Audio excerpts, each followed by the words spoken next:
Hello, my name is Juan. AIRCAT sent us the 1150 half-inch impact wrench to test and demo today.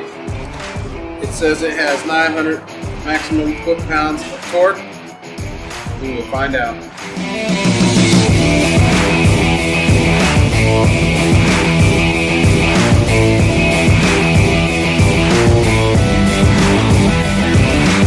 Hi, it's Juan. We just demoed the AIRCAT 1150 that we unpackaged earlier. Lots of power, it's light, it's got the nice handle that AIRCAT always has on them. Lots of power. We just removed some frame bolts from the back. Very nice. Thank you. Click here to stay updated on all of AIRCAT's new videos.